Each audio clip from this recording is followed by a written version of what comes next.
Good evening, it is the Oscar expert here with Brother Bro, and we're predicting the Oscars once again. We're always predicting the Oscars. I think we discuss the Oscars every day. You and me. Well, I think about it every day, and then you do too, and so we have to talk about the thoughts. We have Critics' Choice and Golden Globe and Oscar shortlists now. So we can use all of these to justify, but at the end of the day, you know, maybe the Golden Globes and Critics' Choice are slightly off base here and there.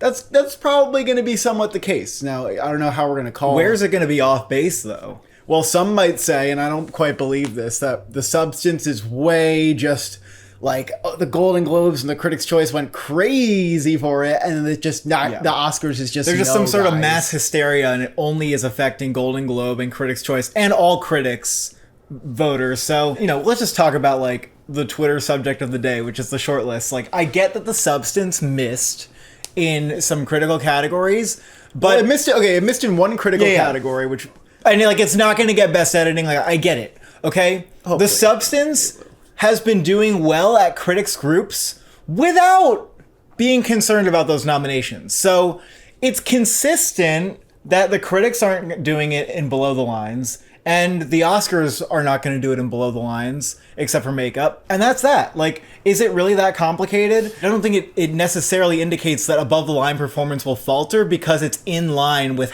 what's been going on. Also, I've seen a lot of people who are like, it's not weird that I missed sound. I don't know why you guys are freaking out. It's like, okay, well, you may have had cotton in your ears during the movie, but also maybe a lot of people do have cotton in their ears and they're just not like getting how the sound design is so amazing. Even though it's like really in your face. I don't know.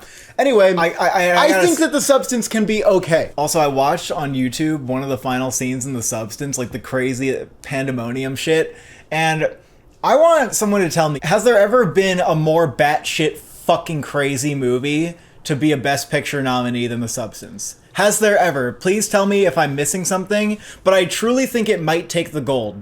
It might take the crown for that specific accolade. Everything Everywhere is pretty bad shit. I mean, Midnight Cowboy was really a strange film. That I would say that's probably like the number one of its time. I mean, The Exorcist was gross. The Exorcist was gross for its time as well. It had people vomiting up goo. But again, The Exorcist got in. Why? Acting nominations. Yeah, I was thinking about, Midnight Cowboy too. I'm sure that there was a time, I don't know what punditry was like back then, but I'm sure some people were like, oh, the Oscars will never go for something like this. We always have this conversation. The fact that all that shit went down in that film, and the scene people keep talking about, the way it lives in memory, is Demi Moore looking at her face in the mirror, deciding whether she should go out on a date. It only really matters how the film lives in people's memories and like what it feels like to think about it. Whereas like certain other films like Blitz and Saturday Night feel like they're easier to sort of forget. And like, what do you think of when you imagine those films? They're just not as imprinted.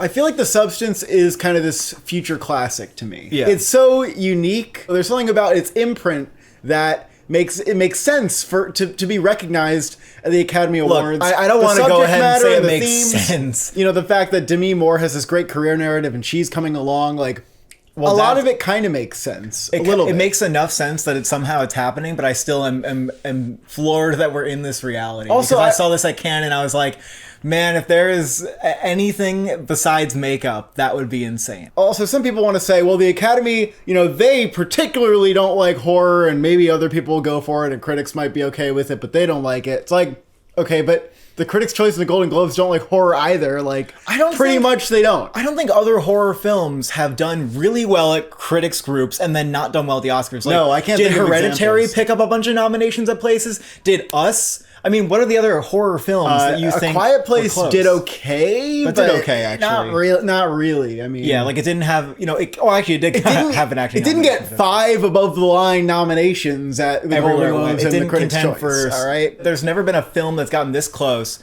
charted this territory, and then not gotten the nomination. That's right? what I'm saying. You might have to go back before my memory, right? Also, again, I don't think it's that far from Black Swan. I think that we can safely have The Substance in at number 6. 6 or 7. I have it at number 6. You have it above Dune. I have it above Dune. But I don't think Dune would. I think that The Substance's chance of falling off of Best Picture even though they're not high, Yeah, they're a little bit higher than Dune. Unsafe right? than Dune. Yeah, I agree. So with in that way, you could put Dune higher if you wanted. But to. I feel like the Hall, yeah, that's true. You could swap them, but the Hall for the substance, I think, is going to be stronger than Dune, and then I think it's going to get director and screenplay. I think Dune is going to miss one of those. Well, Dune could miss all above the line nominations. Actually, nuts. Not picture. I mean, Dune. What's been happening here? I mean, it got no nominations at the Makeup Guild. The Golden Globes snubbed it in director. It just feels like it might underperform. And, you know, the excitement that we had earlier in the year, I think, is diminished by two things. Number one, it's been a little while.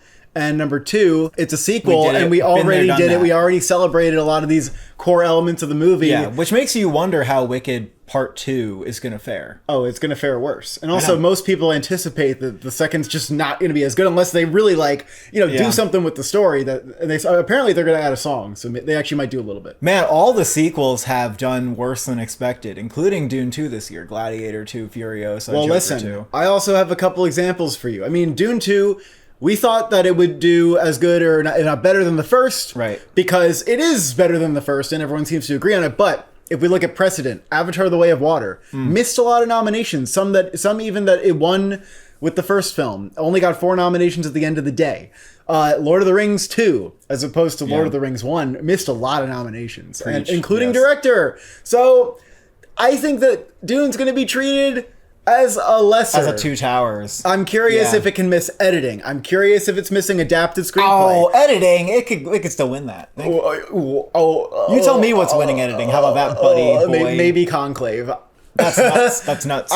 Everything's nuts, buddy. Right. Now, where are you feeling on wins? So, Anora, target on its back, has never shown more than it has this week on Twitter. Yeah, what's up with... Oh, yeah, right, because people... It's inevitable engagement if you say that a movie is not good, actually, that everybody loves. Yeah. You can I just checked the view to like ratio, and if there's a shit ton more views than likes, I know it got a lot of engagement, but people don't really agree with it. I think the problem is it was just hyped up as the very best film of the year. People went to go see it expecting something incredible, and we're talking about people who maybe aren't like Sean Baker fans first and foremost. Also, they watched it at home. I don't really care about that. Everything Everywhere also had this happen to it. Wicked has lots of backlash as well. The audience scores are some of the best you're seeing in this category. It still is the most acclaimed, the most accoladed film of the year. It's going at to this point. Yeah. Critics are giving and it the only awards. film that can eclipse it overall is The Brutalist, because it could is winning those directing and acting awards as well. And The Brutalist has this sprawling immigrant story narrative, which I think is great for a Best Picture campaign. I still think it's justified to have Anora at number 1. Well, we know it's going to win screenplay, and it's not going to, and it's not. And actress is looking really good. It's not slowing down in those 2 categories that it would be needed to win. I mean, people are saying, I decided that Mikey Madison's not really going to win, so I'm just going to go with someone else. Like, Demi Moore hasn't been winning a lot of awards. Cynthia Erivo hasn't been doing, I guess, well enough that she would win the Oscar as well. So I think Mikey Madison is kind of far ahead. Yeah, there's no obvious transformation bait performance. Angelina Jolie and Maria, that's silly to think that's winning at this point. There's not passion for that to win, I don't think. So Anora is winning these 2 really big awards. I do get though that it kind of has the front runner fatigue thing going on. Absolutely. But that's also healthy. Sure. That's a market correction that we might need to see. A market correction? No, it's not a good thing. It's not. It is a good thing because you don't want to seem like you're just riding really high. You want people to feel like they still need to It's push going to seem that way if it wins Globe. It could lose Globe Comedy to Emilia Pérez, maybe. It might not win SAG, and so that movie might have a little boost. It'll probably win Critics' Choice. If it doesn't win BAFTA and it doesn't win Golden Globe, then I think we have a little bit of a conversation. And it very well may not win BAFTA. They feel like they would go for The Brutalist or something. Yeah. SAG is really anybody's game. So I think Anora has the strongest path to Best Picture, just the most people like it. That's really important that it has this consensus. Everyone likes this movie. Brutalist is close, but I think there's some reservation about how that movie is going to hit people when they're sitting on their ass at home, I guess. No, I think it's more that the end is a little right. People have sort of reservations about it. Doesn't have a typical payoff. It's a little more slow burn. But a Brutalist, I think, could have a very nice time coming out in theaters, although the Christmas releases don't typically come up and win like that. Although Brutalist has something that's very important to win Best Picture, which is you can imagine it winning enough Oscars to bolster that win. Of course, acting awards, tech awards, director. Do you think that Wicked can win? Because I got to tell you that it does feel like that whole like hype wave is starting to, you know, do as waves do, and we're on this. How do you know that? Like, where do you see it? It's based on vibes, man. Just vibes? Pure vibes. Great turnout at Critics' Choice. It did like a little less good than expected at Golden Globes, but it did great at Critics' Choice. Yeah, but the Golden Globes, that's where like the limit. Critics are giving Ariana Grande awards. They're giving Cynthia Erivo a shower of nominations. It's going to do very well at SAG. And the path to Best Picture is that it gets a screenplay nomination, which I think it's going to get. We'll see. I know it's on the cusp, but I do think it's going to get that. I don't think people should deny it. We'll see. It has to win SAG, it has to win PGA, and then it's your front runner. Like, I'm so sorry. I don't think it's going to happen. And you know, you're the person who thinks Top Gun Maverick win. That's what you No. That's what you are. I'm sorry. Oh, that didn't have a SAG win. That didn't have an acting nomination. That didn't have 2 acting nominations and 1 acting win. Are you going to deny that like its chances of winning writing or directing are in the toilet? Yes. I would not deny that. That's important. That's actually really important. I'm just telling you, I think it has a chance. Again, it's not my number one. I do feel like it could win WGA, which is also scary. No, just think about a SAG PGA combo. Is it possible? Let's just talk about that. If it won SAG PGA, then it might be winning Best Picture. And do you think it's possible that it could win SAG and PGA? And how possible do you think that is? I guess so, but I think wouldn't you say it's the front runner for SAG right now? In a race that is not clear. Maybe in a race that's not clear, you might say it's number one. The thing with Wicked is the feeling it gives you and the way that it's always in your face, like ever present online, for better or worse. Like, yeah, that's again, it just came out. You just said the hype died, and I'm like, I'm just still seeing like everything Wicked. That's gonna make people get bored of it, and also having like earworm musical numbers in your head all the time. This is not a recipe that we've seen in recent years. That's fine. Wicked has timing on its side too. It has timing off its side. It peaked early. You're saying it peaked, but like, how do you know that? Inevitably, a movie that gives you a high peaks up and does really well at the box office peaks upon release. And just watching the critics shower it, I'm like, they're not showering it. It's doing all the awards that it won, again, we're in like the first week or two, and now it's not winning awards anymore. Okay. It's getting less nominations, and less critics are nominating Erivo now. Okay. They're actually cooling on it, okay. I think. Conclave, some people think that can win. I do think that there's a chance for SAG, and it will probably win screenplay, but Fine's winning is a hard sell to me. I don't believe that. It is doing something that's important, which is, in most years, unless Coda, you're getting director and screenplay nominations at the Golden Globes. Which also didn't happen for Wicked. I think Conclave has a lesser narrative than the other frontrunners. Conclave is a cunty priest movie. It's a backstabbing, corridors, drama, it's juicy. It's a really well done, like well-crafted film. It's a little politically relevant. A little bit, but I have not seen people echoing that too much. See, Conclave did not make anybody cry. Not one person cried during Conclave. I know. That's the thing that I think will prevent it from winning. I don't see anybody giving this movie like a 10 out of 10. It's just too few for me to think that it's getting enough number one votes. Yeah, I know that it's a preferential ballot, but number one votes are still the best. I can respect people putting this at number one because it does have a screenplay under its belt. I think that's very likely going to happen, and that's a great fucking win. It's checking a lot of boxes. But the box that I would really want it to see checked is Ralph Fiennes winning the Oscar, and I do not think it's going to happen. I've seen him win like 1 or 2 prizes here and there, and he's just overwhelmingly losing to Adrian Brody, and I think he's behind Timothée Chalamet as well. I don't know if it's going to win editing, but like editing, screenplay, picture would be kind of a strange package. That's what Argo did, but Argo like was winning director everywhere else. Right, and then it just got snubbed at the Oscars. I don't think that Berger winning director. No, I don't even know if he gets nominated. It has the potential to surprise in a few categories too, like cinematography, production design on Oscar nomination morning. Yep, it could do very well. That did really well. 2 acting nominations, could get director, screenplay, everything else. Like, it would look really, really good. Emilia Pérez. That's the most likely to get the most nominations. I'm kind of back to thinking that maybe this isn't impossible to win. And just like, hear me out for like a second. Okay. The industry might be bananas about it. Okay? They might be bananas. I think that the audience scores should be better. Like, I don't see how a movie like this where the critics don't like it and the audience scores are muted and it's just purely an industry thing actually wins. Like, when has that happened? I don't know. The movie may get the most nominations. It has potential to tie the nomination record at the Oscars, like if they go for it everywhere that they can. I mean, this is a 6.8 on IMDb. That would be the lowest film for a winner. It would be so low. It would be like off the fucking map. Hey, Power of the Dog had that, and it didn't win. It's just too divisive. I think there's too many people who don't like it, but it's getting all the nominations. And I would need to see Gascon taking some awards. I would need to see Audiard being a stronger contender for director. So critics aren't going to be an accurate representation of the movie. I believe that. What does it have to? Tell me what it has to win. Okay, so like, what if like Audiard took the Globe and then the movie took Best Comedy? It'd be like, holy shit, what the hell? If Audiard won director at Globe, yeah, and then Saldana. I wouldn't expect that to repeat anywhere else, though. I would be too surprised, though. I don't think it's happening. I'm just gonna put that out there, but I don't really think that's happening. No, it could pull off like a lone director. It could be the only directing win it gets all season from a major awards body. It is top 5, and I'm not doubting its nomination potential. We talked about Dune and Substance. Nickel Boys. How we doing here? We're doing pretty good, huh? Pretty good. Golden Globes, we got that one nomination in drama. And then we got a lot of Critics' Choice nominations. We got like, what, 5? I don't know how much it matters, but here's what I was always saying is important for Nickel Boys if you want to see a Best Picture path. It's got to be a winning director at some critics groups. It has to have a really strong presence throughout critics circles. And it has to get that Best Picture nomination at Critics' Choice. And it did better than expected at Critics' Choice. And Golden Globes is important, too. Golden Globes, getting the drama nomination was important.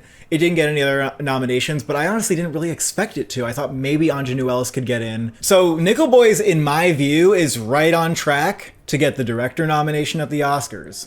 And if that happens, it's going to get Best Picture. Oh, it would get Best Picture anyway. And it's like looking great for cinematography. Cinematography, you really hope that the industry is going to continue to go for it. Critics obviously love that experimental style, but part of me is a little worried about the ASC, I guess. I don't know why. I think BAFTA will do it. I think it'll be okay. I just think it's the kind of thing that the Academy Awards is going to like more than other places. I am a little bit worried about it getting into PGA, but again, it's done so well so far that it wouldn't change my opinion drastically. Yeah, but here's the thing. I don't think BAFTA is going to go that hard for Nickel Boys. No, I don't think so. They might either. go for screenplay and cinematography, and that might be it. Yeah. And that would be expected. That would be enough, but like, what if it got only screenplay at BAFTA, and then like you're not going to see any SAG nominations for it? What if PGA ignores it? People are going to be scared, right? They're going to be scared. I think it's going to be a little scary, but I think it's going to happen. Sing Sing. So we kind of have to put this to bed in the winning conversation, right? Yeah. After what happened at the Golden Globes. I mean, I know the Golden Globes aren't Oscar voters, but it would just be completely unprecedented. Like, not even getting into a lineup of 6 in drama, and then somehow resurging so much that it actually wins Best Picture. It just simply hasn't made enough noise. It just hasn't made enough noise. I mean, the re-release, I guess, is coming, but also it's not uncommon for a movie to re-release after the Oscar nominations, and it's not necessarily that different from any other, like, post-Oscar nominations re-release that's planned for a movie. I don't think it's gonna somehow be a completely different thing than, like, the first time it came out. They're trying to get the nomination so that they can get that box office, but just to be clear, it's not like they're gonna re-release it and then they're going to get nominations. I still feel good about it for the nomination, though, because Coleman Domingo's out there campaigning, and he's almost locked for his nomination. Yeah. Screenplay is easy for the movie to get. I'm a little worried about Clarence Macklin, and I guess,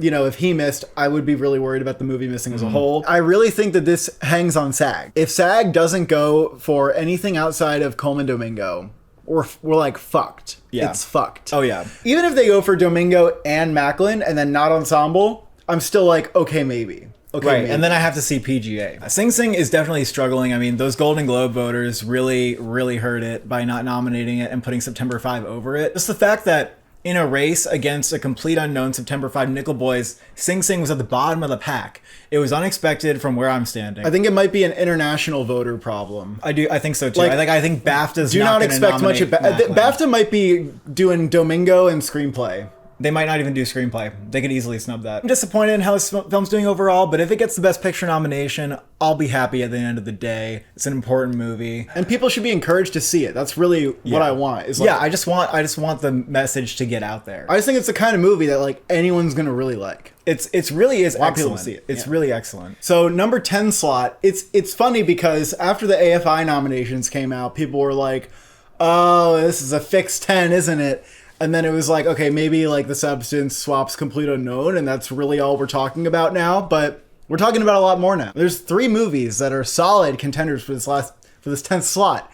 And, you know, some would even say Sing Sing is like exchangeable too. Yeah, no, Sing Sing is exchangeable. And Nickel Boys is technically as well. I think I have to do Complete Unknown here. Because, first of all, Complete Unknown has more like critics nominations in Best Picture than these other two do. Even more than A Real Pain, which is odd and shouldn't be the case, but it is the case. Music biopics can really get away with having okay reviews. Now the movie has good reviews are also really good. They're good. It doesn't even have an 80 on Rotten Tomatoes, okay? But it has a 71 on Metacritic, which is actually weird. It's weird that the Metacritic it's generating some passion. Like there are some people who do feel passionately. No, that's the thing. Very good film. It's a 72 on Metacritic. There are some people who are like, "Oh, I loved it. I loved it." Yeah. And they just did. I don't know. And on top of having some people who love it, it's Oscar bait. You know, some people loved Elvis.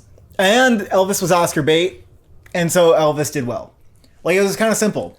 It didn't even need screenplay. It didn't need director. Maybe A Complete Unknown is the same exact thing. We need to reckon with the fact that we do this every year. We will always deny the music biopic. We thought in the beginning that Maestro wasn't going to happen. We didn't think Elvis was going to happen for a long time, and we didn't think this is 3, buddy. This is 3 movies. Okay. It's a pattern. Although we actually did do like well in terms of what's performing well now and what we thought was going to perform well. We're actually like pretty close. It's pretty close. Yeah, we've been pretty on the ball. Some were predicting Room Next Door. Some were predicting. Oh my God, we could already. Some were predicting Gladiator 2. We could do an in memoriam for some of those films people really thought were like getting in there. And didn't. But anyway, Complete Unknown. You know, having Timmy be up there and possibly in the winning conversation. Oh yeah, that's big. I don't think it's getting a ton of nominations though. No. It's probably just sound and 2 actors, right? That's it's like undeniably a bottom 5 film. The way this movie could miss is that just not enough people have it at their number 1 vote, and there's just competition. I don't know anyone who thought Maestro was the best movie of the year, but it got nominated. A Complete Unknown, there's no really big reason to doubt it. I think it will get PGA, has AFI, Critics' Choice, Golden Globe.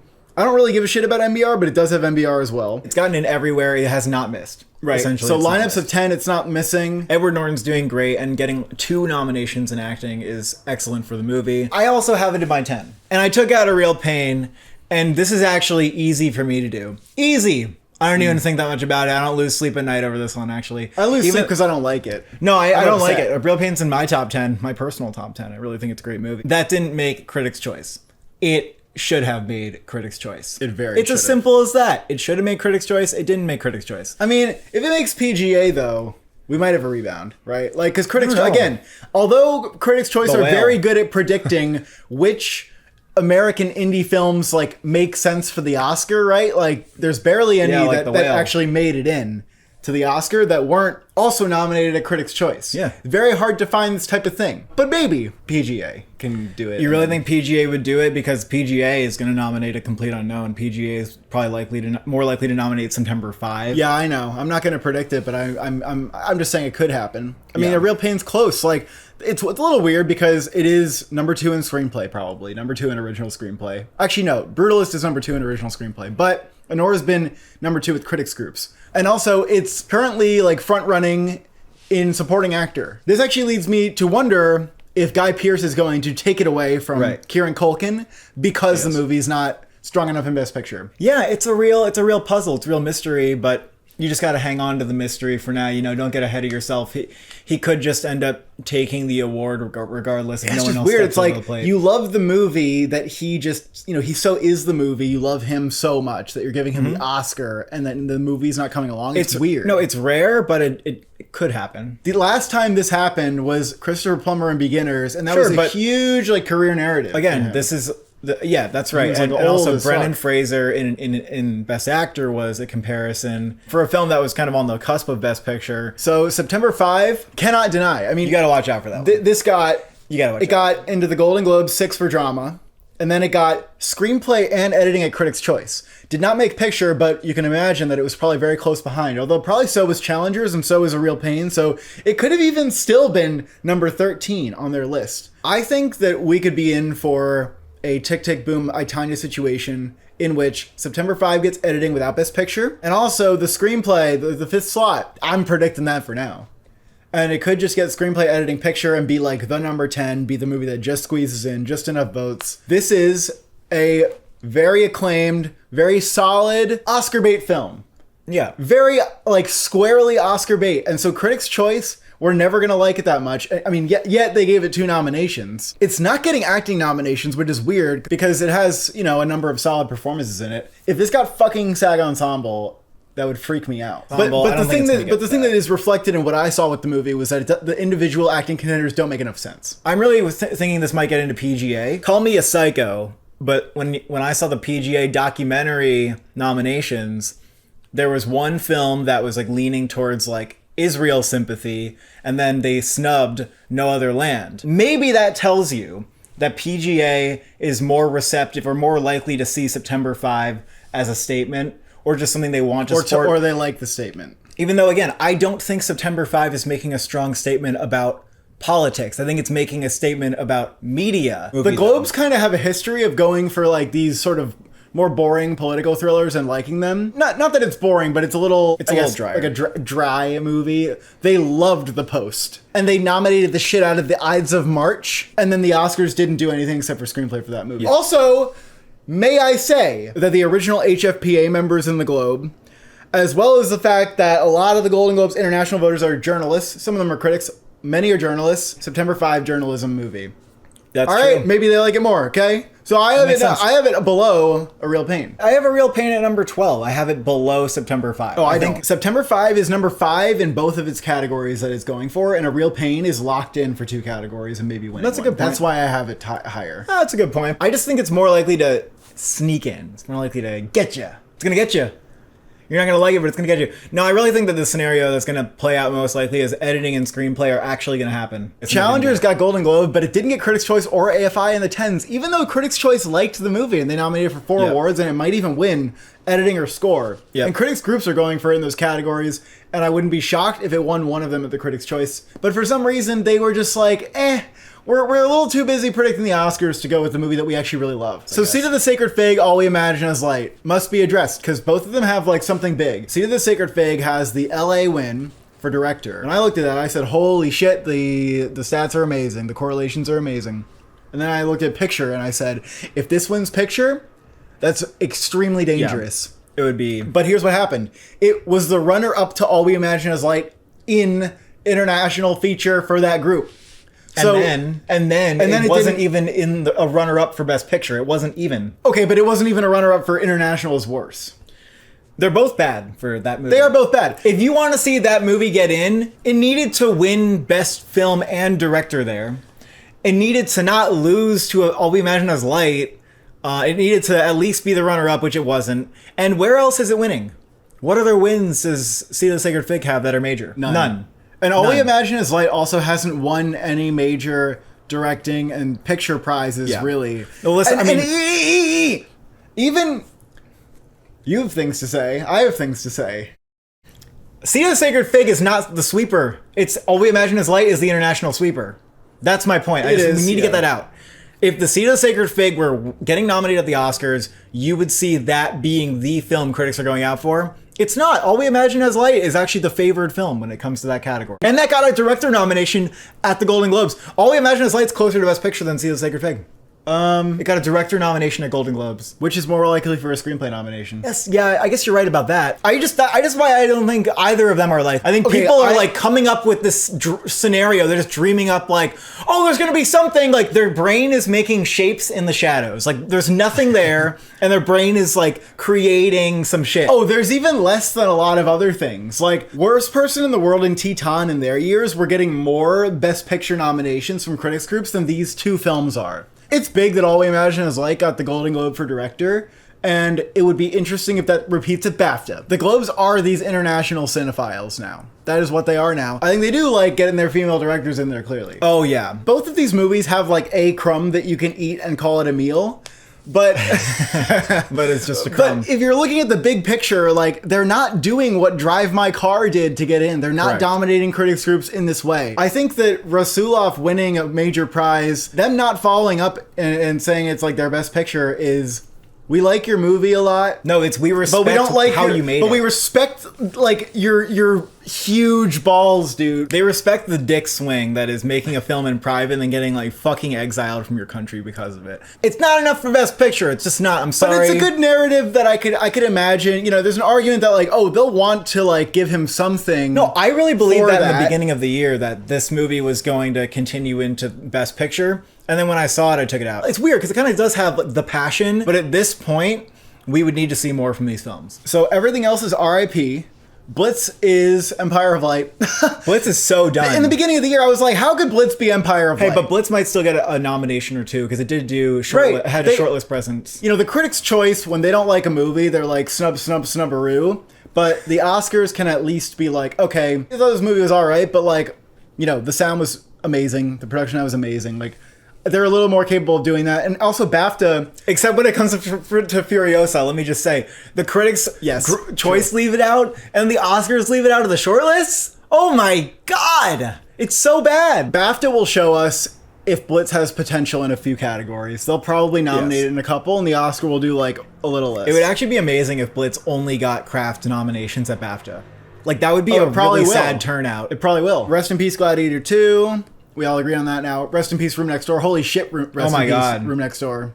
I need to like plant a flag here. Like, people were like yelling and begging in the comments for me to like take it seriously. And I was like, it cannot get in if it doesn't have a 90 on Metacritic. And it only has like a 69. No, you had like a high 70s, I would say, that you're in the ballpark. You're like in the game. Oh, but it won Venice. You need to chill. Venice is a little small jury, and they're all friends with each other, and they all are friends with Pedro Almodovar, and they wanted to give him the film because they like him. The reviews have to be there. The passion has to be there. There was nothing there for the movie. Nothing! It didn't make sense. It didn't have audience scores. It wasn't a crowd pleaser. It had nothing. Like, it wasn't the critics' favorite. A few people here and there saying it was a very good movie. It just made no sense ever. Nosferatu is getting the classic horror film treatment where critics love it, but they won't nominate it in Best Picture. They will not nominate it in Best Picture. Even though they're giving it craft nominations and actually giving it cinematography awards,